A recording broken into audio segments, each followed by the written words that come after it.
प्यारे बच्चों, I am Pinky Malik, lecture in economics. आज के इस लेक्चर में हम बात करेंगे सैम्पल क्वेश्चन पेपर के, जो कि क्लास 12th इकोनॉमिक्स क्या है। काफ़ी इंपॉर्टेंट होते हैं सैम्पल पेपर आपके एग्जाम के पॉइंट से। एक तो सैम्पल पेपर से आपको आइडिया मिल जाता है कि जो पेपर है वो किस तरह का होगा, साथ में आपको ये इन्फॉर्मेशन मिल जाती है कि कौन से क्वेश्चन है वो इम्पोर्टेंट है। तो प्रैक्टिस सेट के लिए जो सैम्पल पेपर मैंने लिया है वो हरियाणा बोर्ड की वेबसाइट से लिया है, आप वहाँ से इसको डाउनलोड कर सकते हैं। तो आज के इस लेक्चर में शुरू करते हैं हम sample paper. Part 1 micro economics से क्वेश्चन नंबर 1 जो कि एमसीक्यू क्वेश्चन है। कीमत सिद्धांत को किस नाम से जाना जाता है? ऑप्शन है व्यष्टि अर्थशास्त्र, बी समष्टि अर्थशास्त्र, सी मूल्य नियंत्रण, डी मूल्य संतुलन।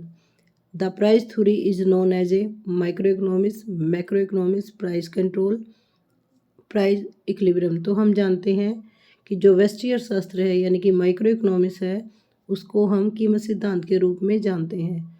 तो जो आंसर होगा वो ए होगा। क्वेश्चन नंबर 2, पूर्ण प्रतियोगिता बाजार में फर्म का मांग वक्र होता है। ऑप्शन है positive, B negative, C O X के समानांतर, डी ओ एक्स के समानांतर। In perfect competition market from demand curve is positive, negative, parallel to O axis, parallel to O Y axis. तो जो पूर्ण प्रतियोगिता बाजार है, परफेक्ट कंपटीशन है, उसमें फर्म का जो मांग वक्र है वो ओ एक्स के पैरेलल होता है। ए आर और एम आर इक्वल होते हैं और वो ओ एक्स के पैरेलल होते हैं। तो जो आंसर होगा वो सी होगा। क्वेश्चन नंबर 3, अवसर लागत से तात्पर्य है। अवसर लागत किसे कहते हैं? ऑप्शन गिवन है। अवसर लागत से क्या तात्पर्य है? वैकल्पिक उपयोग की लागत, बी वास्तविक लागत, सी कुल लागत, डी इनमें से कोई नहीं। Opportunity cost is meant by cost of alternative use, actual cost, total cost, none of these. तो जो अवसर लागत है वो वैकल्पिक प्रयोग की लागत होती है। तो जो आंसर होगा वो ए होगा। क्वेश्चन नंबर 4, पूर्ण प्रतियोगिता में एक फर्म संतुलन की स्थिति में होती है जब एम सी इक्वल 0 है, B M C equal T R, M C equal A R, D A C equal A R. In perfect competition a firm is in state of equilibrium when. Option है M C equal 0, M C equal T R, M C equal M R, D A C equal A R. तो पूर्ण प्रतियोगिता में एक firm उस समय संतुलन में होती है जब एम सी एम आर के बराबर होता है और जो एम सी वक्र है वो एम आर वक्र को नीचे से कट करता हो, उस समय इक्विलिब्रियम सिचुएशन होती है। तो जो आंसर होगा इसमें वो सी होगा। C is the right answer. Question number 5, सही सूत्र का चयन कीजिए। एम सी आपको निकालनी है। एम सी इक्वल है T C minus T B C, ये रोंग है। एम सी इक्वल है total fix cost plus total variable cost, ये भी गलत है। एम सी इक्वल है टोटल कॉस्ट एन जमा 1 माइनस टोटल कॉस्ट एन, तो ये सही है क्योंकि एम सी का जो फॉर्मूला होता है वो total cost N minus total cost N minus 1 होता है। यानी कि आप एक अतिरिक्त इकाई का जब आप उत्पादन कर रहे हो तो टोटल कॉस्ट में जो डिफरेंस आता है वो हमारी मार्जिनल कॉस्ट होती है। तो यहाँ हमने n+1 किया है, तो ऑटोमेटिक जब हम यहाँ प्लस करेंगे तो ये हो जाएगा टोटल कॉस्ट n जमा 1 माइनस टोटल कॉस्ट n। तो जो आंसर होगा वो सी करेक्ट होगा। क्वेश्चन नंबर 6, जब एम पी 0 होता है तब टोटल जो प्रोडक्ट है वो 0 होता है, या टोटल प्रोडक्ट पॉजिटिव है, या टोटल प्रोडक्ट नेगेटिव है, टोटल प्रोडक्ट अधिकतम है। When M P is 0, T P equal 0, T P positive, T P negative या टी पी मैक्सिमम आपको बताना है। तो जो हमें पता है कि जब टोटल प्रोडक्शन टी पी हमारा मैक्सिमम होता है उस समय जो हमारा टोटल प्रोडक्शन मैक्सिमम है, टीपी यहाँ मैक्सिमम सिचुएशन पर है, इससे ज़्यादा वो मूव नहीं कर रहा है, उस समय जो हमारा एमपी होता है वो 0 होता है। जैसे जैसे टोटल प्रोडक्शन बढ़ता है तो जो एमपी है वो हमारी पॉजिटिव होती है, लेकिन जैसे ही जो टोटल प्रोडक्शन है वो मैक्सिमम सिचुएशन पे होता है उस समय जो हमारी एमपी है वो 0 होती है। और जैसे टोटल प्रोडक्शन घटना शुरू होता है तो जो हमारी मार्जिनल प्रोडक्ट है वो नेगेटिव होती है। तो इसका जो सही आंसर होगा वो होगा टीपी मैक्सिमम होगा। जब हमारी एमपी शून्य है तो टीपी है वो अधिकतम होगा। तो आंसर है वो डी है। क्वेश्चन नंबर 7, ए आर वक्र को डैश के नाम से भी जाना जाता है, मांग वक्र या आपूर्ति वक्र। A R curve is also known as demand curve, supply curve. तो जो ए आर वक्र है वो हमने अभी भी किया था। जो ए आर वक्र है परफेक्ट कंपटीशन में ओ एक्स के पैरेलल होता है, और जो ए आर है वो हमारा डिमांड कर्व होता है। जबकि मोनोपोली और मोनोपोलिक कंपटीशन में ये नेगेटिव स्लोप का होता है, लेकिन जो ए आर है वो हमारा डिमांड कर्व होता है। तो जो आंसर है वो है मांग वक्र। Question number 8। क्वेश्चन नंबर 8, समर्थन मूल्य सरकार द्वारा संतुलन मूल्य से डैश निर्धारित किया जाता है, ऊपर या नीचे। तो जो समर्थन मूल्य है जिसको हम स्पॉट प्राइस भी बोलते हैं, is determined by the government equilibrium price. तो गवर्नमेंट हमेशा समर्थन मूल्य को जो इक्विलिब्रियम प्राइस है यानी कि जो संतुलन बिंदु है, संतुलन मूल्य है, उससे ऊपर निर्धारित करती है। तभी जो किसान है वो फ़ायदा उठा पाते हैं इसका, क्योंकि जो फसलें हैं उनका उत्पादन एक साथ होता है, जिसकी वजह से उनकी कीमत नीचे होती है। तो सरकार किसानों के फ़ायदे के लिए समर्थन मूल्य उनके इक्विलिब्रियम प्राइस से ज़्यादा देती है। तो जो आंसर होगा वो होगा वो। क्वेश्चन नंबर 9, पूर्ति वक्र का ढलान कैसे होता है। तो जो सप्लाई कर्व है वो पॉजिटिव स्लोप की होती है। प्राइस और जो क्वांटिटी है सप्लाई, उनमें पॉजिटिव रिलेशनशिप होता है। जैसे जैसे किसी वस्तु का प्राइस बढ़ेगा तो उसकी जो पूर्ति है वो भी बढ़ेगी। तो जो पूर्ति वक्र का ढलान है आपको बस इतना लिखना है कि वो पॉजिटिव होता है, धनात्मक ढलान वाला होता है। क्वेश्चन नंबर 10 से पहले असरेशन और रीजनिंग का है, तो हमें इन 4 पॉइंटों को अच्छे से समझ लेना है। क्वेश्चन नंबर 10 करने से पहले हमें देखना है कि हमें कौन सा ऑप्शन सेलेक्ट करना है। ऑप्शन ए हमें तब सेलेक्ट करना है जब असरेशन ए और जो रीजनिंग है आर वो दोनों ही सत्य हैं, और जो आर है वो ए की सही व्याख्या कर रहा है। बी ऑप्शन हमें तब अडॉप्ट करना है जब दोनों ही सही हैं, अभिकथन और कारण दोनों सत्य हैं, लेकिन जो कारण है वो ए की सही व्याख्या नहीं कर रहा है। ऑप्शन सी हमें तब लेना है जब ए सत्य है लेकिन जो रीजन है यानी कि कारण है वो असत्य है। और डी ऑप्शन हमें तब लेना है जब कभी कथन असत्य है और जो कारण है वो सत्य है। तो क्वेश्चन नंबर 10 देख लेते हैं। क्वेश्चन नंबर 10 अभिकथन है, औसत स्थिर लागत यू आकार का होता है, कारण है एवरेज फिक्स कॉस्ट इक्वल है टोटल फिक्स कॉस्ट डिवाइड में क्यू। औसत स्थिर लागत यानी कि AFC कर्व है वो यू आकार का नहीं होता, क्योंकि जो एवरेज फिक्स कॉस्ट है, औसत स्थिर लागत है, वो घटती जाती है जैसे जैसे टोटल प्रोडक्शन बढ़ता है। तो ये यू आकार का नहीं होता। तो जो ए है वो गलत है, लेकिन ये सही है कि एवरेज फिक्स कॉस्ट है वो टोटल फिक्स कॉस्ट डिवाइड में क्यों होती है। तो इस तरह जो ए है वो गलत है और आर सही है। तो जो हमारा ऑप्शन होगा वो डी सही होगा। तो इसका जो आंसर होगा वो डी है, क्योंकि ए है वो फॉल्स है लेकिन जो रीजन है वो सही है। Question number 11। क्वेश्चन नंबर 11 जो कि 3 मार्क्स का है, आर्थिक समस्या के कारण क्या है, what are the causes of economics problem. आर्थिक समस्या चुनाव की समस्या है और इसके 3 मेन कारण यही है कि जो हमारी आवश्यकताएं हैं वो असीमित है, उनको पूरा करने वाले जो साधन हैं वो सीमित हैं और उन साधनों के वैकल्पिक प्रयोग हैं। What are the causes of economic problem. तो इकोनॉमिक्स प्रॉब्लम के 3 मेन कॉजेज हैं, अनलिमिटेड वांट, असीमित आवश्यकताएं हैं, human have unlimited want and these are increasing day by day. जो मनुष्य की आवश्यकताएं हैं वो असीमित है और वो प्रतिदिन इंक्रीज होती रहती हैं दिन प्रतिदिन। सेकंड है लिमिटेड रिसोर्सेज, जो हमारे साधन हैं वो लिमिटेड हैं, सीमित संसाधन हैं, वो हमारी आवश्यकताओं के कंपैरिजन में हमेशा सीमित है, क्योंकि जो उनकी डिमांड है वो सप्लाई से हमेशा ज़्यादा होती है। तो संसाधनों की कमी है हमारे पास, जितनी हमारी आवश्यकता है उसके रिगार्डिंग हमारे जो संसाधन है वो कम है। द रिसोर्सेज टू फुलफिल अब unlimited want are limited, they are scarce. Third है अल्टरनेटिव यूज, जो लिमिटेड रिसोर्सेज हैं उनके अल्टरनेटिव यूज हैं। हमारे पास बहुत सारी चॉइसेस होती हैं, हम किस संसाधन का प्रयोग किस रूप में करें।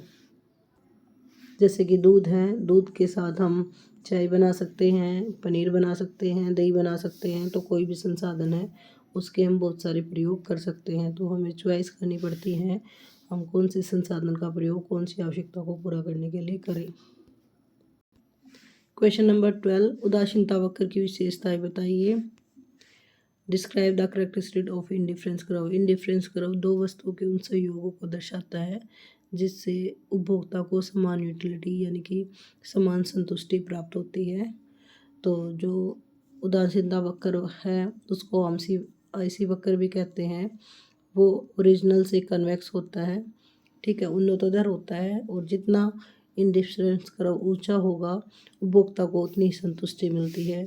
कभी भी जो इंडिफरेंस कर्व है वो ना तो ओ एक्स को टच करते हैं और ना ही ओ वाई को, ना तो ओ वाई को कट करेंगे और ना ही ओ एक्स को कट करेंगे, क्योंकि ये दो वस्तुओं के उपभोग को दर्शा रहा है। तो अगर वो एक बिंदु को कट कर रहा है तो इसका मतलब ये है कि एक ही वस्तु का उपभोग हो रहा है, जबकि उदासीनता वक्र दो वस्तुओं के उपभोगों को दर्शाता है।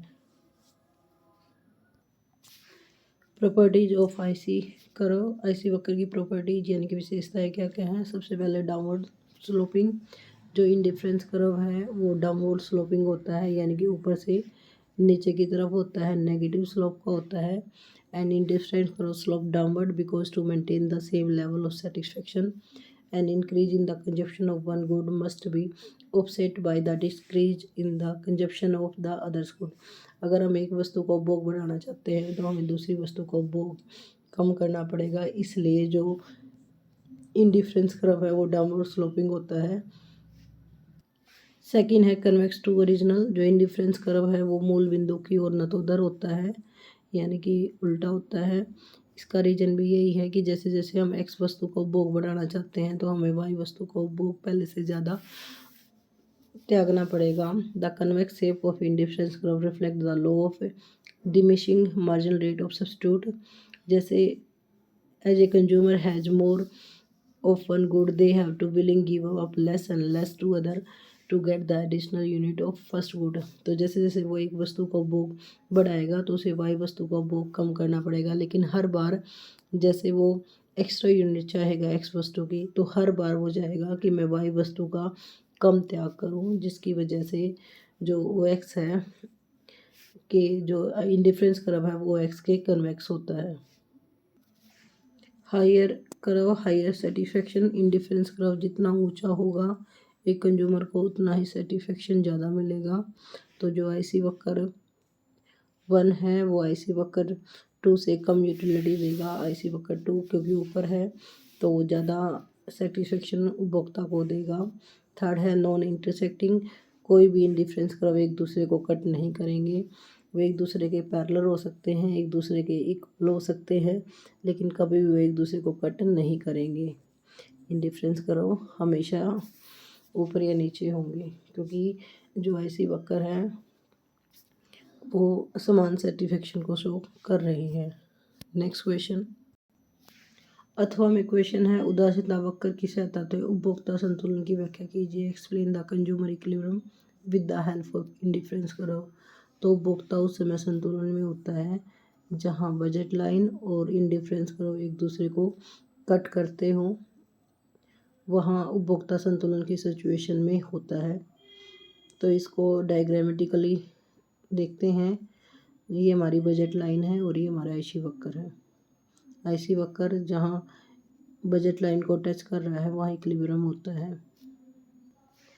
कंज्यूमर इक्विलिब्रियम की सिचुएशन में जब हम उपभोक्ता वक्र की बात करें, आईसी वक्र की बात करें, तो दो कंडीशन है वो फिल होनी चाहिए कंज्यूमर इक्विलिब्रियम में। पहले मार्जिन रेट ऑफ सब्स्टिट्यूशन, जिसको हम स्लोप बोलते हैं, P X upon P Y, price of X वस्तु और प्राइज ऑफ वाई वस्तु का इक्वल होना चाहिए मार्जिन रेट ऑफ सब्स्टिट्यूशन, यानी कि आईसी वक्र की जो स्लोप है वो बजट लाइन से मैच होनी चाहिए। जो भी हमने किया था ये हमारी बजट लाइन होती है। आईसी वक्र इज कन्वेक्स टू ओरिजिनल। जो हमारा आईसी वक्र है वो कन्वेक्स होना चाहिए, जहाँ पर ये बजट लाइन को टच कर रहा है तो ये जो प्रॉपर्टी है ये फुलफिल होनी चाहिए। कंज्यूमर इक्विलिब्रियम में ई पॉइंट पर है जहां आईसी वक्र और बजट लाइन है वो एक दूसरे के बराबर हैं। अगर आईसी वक्र इसको टच करना चाहिए तो कंज्यूमर इसको प्राप्त नहीं कर पाएगा, ये नॉन अटेंडेबल है क्योंकि उपभोक्ता की जो बजट लाइन है वो इतनी ही है, उपभोक्ता इसको प्राप्त नहीं कर सकता। और आईसी वक्र इसको टच करने से कोई फ़ायदा नहीं होता क्योंकि उपभोक्ता के पास अब भी इनकम है तो और वस्तुओं को खरीद सकता है। तो कंज्यूमर हमेशा इक्विलिब्रियम में तब होगा जब आईसी वक्र और जो बजट लाइन है वो एक दूसरे के इक्वल है, यानी मार्जिन रेट ऑफ सब्स्टिट्यूशन बराबर होनी चाहिए P X upon P Y के। नेक्स्ट क्वेश्चन नंबर 13, कारक के घटते प्रतिफल को तालिका और ग्राफ की सहायता से समझाइए। Explain the diminishing rating of factor with the help of table and graph. Diminishing rate of return तब होता है जैसे जैसे हम शॉर्ट रन में जब वेरिएबल फैक्टर को बढ़ाते हैं, लेबर की क्वांटिटी को बढ़ाते हैं, क्योंकि इसमें कुछ फैक्टर ऑफ प्रोडक्शन है वो कांस्टेंट है, इसमें हमने कैपिटल मान लिया, जो कैपिटल है वो कांस्टेंट है और जो हम लेबर है उसको इंक्रीज कर रहे हैं। पहले लेबर 1 था, फिर 2, 3, इस तरह हमने लेबर की मात्रा है वो इंक्रीज करी है। तो उसमें जो टोटल प्रोडक्शन है वो इंक्रीज हो रहा है, लेकिन जो इंक्रीजिंग की जो रेट है वो डिक्रीजिंग है। जैसे पहले लेबर 1 है, कैपिटल भी 1 है, उसमें टोटल प्रोडक्शन 5 है। जैसे ही लेबर को बढ़ाया 2 तो टोटल प्रोडक्शन बढ़कर 9 हो गया और इस बार जो चेंज हुआ है वो 4 का हुआ है। 9 में से आप 5 माइनस करोगे 4 होगा। जैसे ही लेबर को 3 बढ़ाया तो जो टोटल प्रोडक्शन है वो 9 से 12 हो गया है, इंक्रीज हो रहा है। लेकिन रेट अगर आप देखो तो 9 से 12 3 का ही इंक्रीमेंट हुआ है।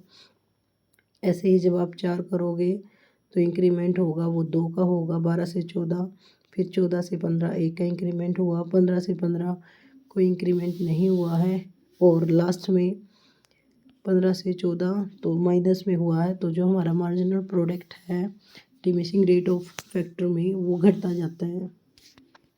मार्जिनल प्रोडक्ट पहले 5 है, फिर 4 हुआ, फिर 3, इनके बीच का जो हम गैप करेंगे, फिर 2, उसके बाद 1 और फिर कोई इंक्रीज नहीं हुआ 0 और फिर माइनस। टोटल प्रोडक्शन है वो डिक्रीज हो रहा है डिमिनिशिंग रेट पर। तो जो मार्जिनल प्रोडक्ट है वो हमारा नेगेटिव है, डिक्रीज हो रहा है और 0 होकर वो नेगेटिव हो जाता है। क्वेश्चन नंबर 14, औसत लागत और सीमांत लागत के बीच में संबंध स्पष्ट कीजिए। Explain the relationship between average cost and the marginal cost. Relationship between MC and MAC can be stated as under कि MC वक्र के बीच में और AC वक्र के बीच में संबंध इस तरह है। AC fall with the increase in output. जैसे ही आउटपुट इंक्रीज होता है एवरेज कॉस्ट है वो डिक्रीज होती है, यानी कि घटती है। MC is lower than AC। जो MC वक्र है वो हमेशा AC वक्र के नीचे होता है। जब टोटल कॉस्ट हमारी घटती है तो जो AC वक्र है वो घट रहा होता है, उस समय जो MC वक्र है वो AC वक्र के नीचे होता है। और जैसे ही जो AC वक्र राइज होता है, व्हेन AC वक्र rise with increase in output, output के साथ AC वक्र इंक्रीज होता है। MC is higher than AC। तो जो हमारा MC वक्र है वो AC से ज़्यादा होता है। MC वक्र लाई अबव द AC वक्र और एट द मिनिमम पॉइंट। अगर हम इसकी बात करें, AC वक्र हमारा U आकार का है, MC वक्र उसके जो मिनिमम पॉइंट है उसको टच करता है, टच करते हुए आगे जाता है। तो MC वक्र AC वक्र के न्यूनतम बिंदु पर कट करता है। उससे पहले जब AC वक्र घट रहा होता है MC वक्र भी घटता है और AC वक्र से नीचे होता है। जब AC वक्र ऊपर बढ़ता है तो MC वक्र उससे ऊपर बढ़ता है और AC वक्र उसके मिनिमम पॉइंट को टच करता है।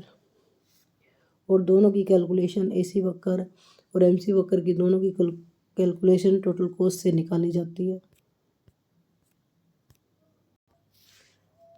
Both are calculated at the total cost. दोनों की जो कैलकुलेशन होती है वो टोटल कॉस्ट से निकाली जाती है। AC वक्र होता है टोटल कॉस्ट डिवाइड में Q, जबकि जो MC होता है वो होता है total cost N minus total cost N minus 1। इस तरह जो AC और MC के बीच में संबंध होता है। पहले जब AC इंक्रीज होता है, नीचे होता है, तो MC भी उसके नीचे होता है, और जैसे ही AC बढ़ना शुरू होता है तो MC उससे ऊपर होता है, और MC वक्र AC वक्र के न्यूनतम बिंदु पर टच करता है। दोनों की कैलकुलेशन टोटल कॉस्ट से होती है। इसका जो अथवा में क्वेश्चन है वो न्यूमेरिकल क्वेश्चन है, उसको हमें सोल्व करना है। अथवा में टेबल दे रखी है, इस तालिका को हमें पूरा करना है। आउटपुट गिवन है 0 1 2 3 4, इस तरह टोटल कॉस्ट दे रखी 36। एवरेज फिक्स कॉस्ट हमें निकालनी है, एवरेज वेरिएबल कॉस्ट निकालनी है और MC निकालनी है। इस तरह हमें इस टेबल को पूरा करना है। हमें पता है जो एवरेज फिक्स कॉस्ट होती है वो टोटल फिक्स कॉस्ट डिवाइड में क्यों है, तो हमें पहले टोटल फिक्स कॉस्ट पता होना चाहिए। ऐसे ही एवरेज वेरिएबल कॉस्ट है वो टोटल वेरिएबल कॉस्ट डिवाइड में क्यों होती है, तो हमें एवरेज वेरिएबल कॉस्ट पता होना चाहिए। तो सबसे पहले हम निकाल लेते हैं total fix cost. Total fix cost जो होती है कुल स्थिर लागत वो लागत होती है जो उत्पादन शून्य है उस या उत्पादन ज़्यादा है वो समान रहती है, उसमें कोई भी चेंज नहीं होता।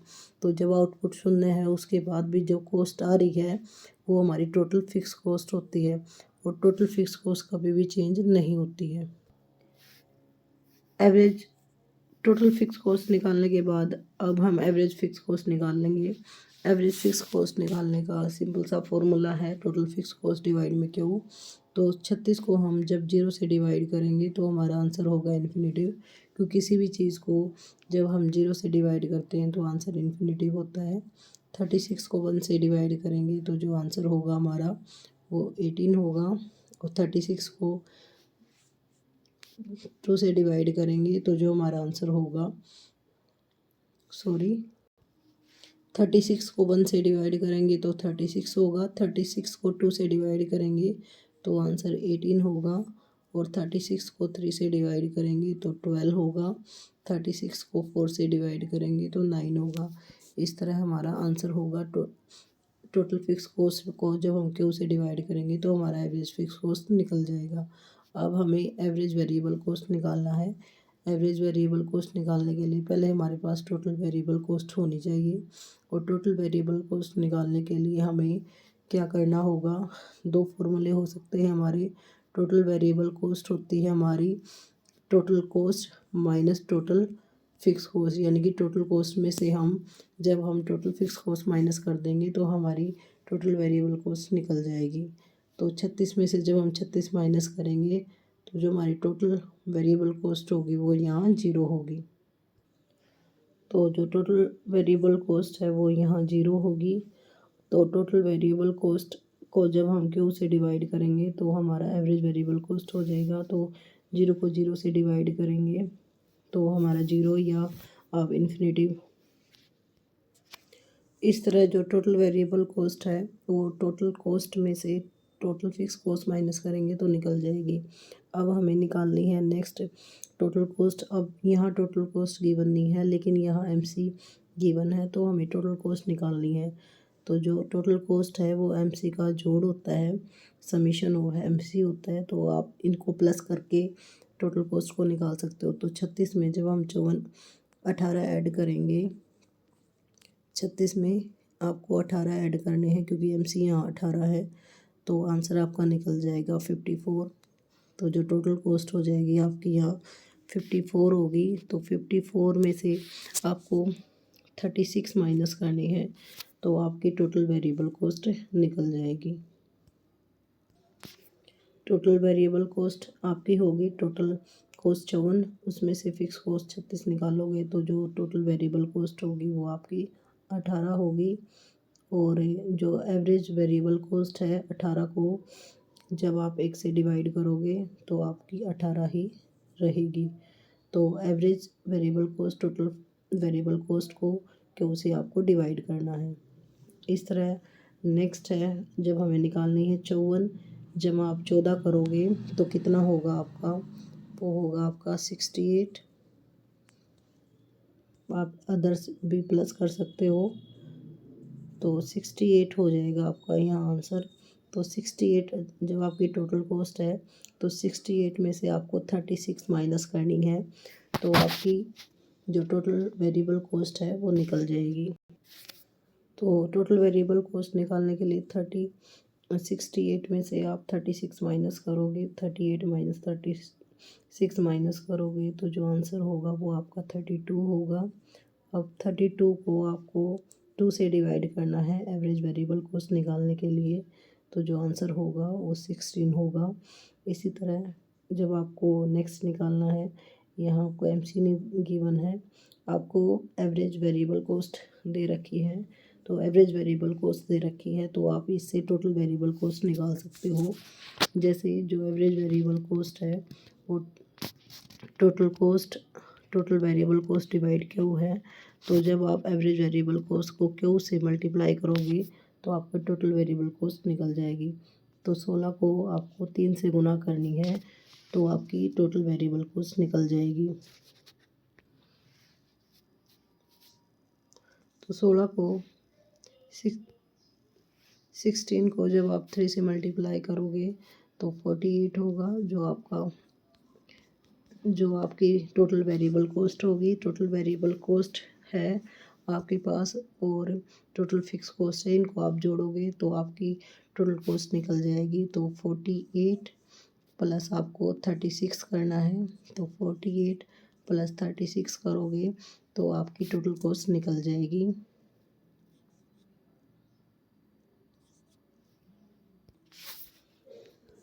इस तरह हम इसको निकाल सकते हैं।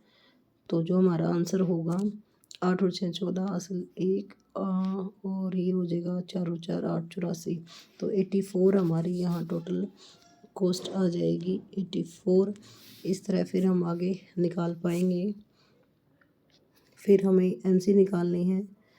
एमसी हम कैसे निकालेंगे? 84 माइनस 68, 84 में से आपको 64 माइनस करना है, 84 में से 68 माइनस करना है आपको। तो 14 में से 8 जाएंगे 6 और यहाँ 16, तो जो ये हमारी एमसी आएगी वो हमारी 16 आएगी। इसी तरह फिर हमें टोटल कॉस्ट निकालना है, तो इसमें हमें इस बार एमसी दे रखी है तो 84 में आपको 24 प्लस करना है, तो जो हमारा आंसर आएगा वो 108 आएगा। 108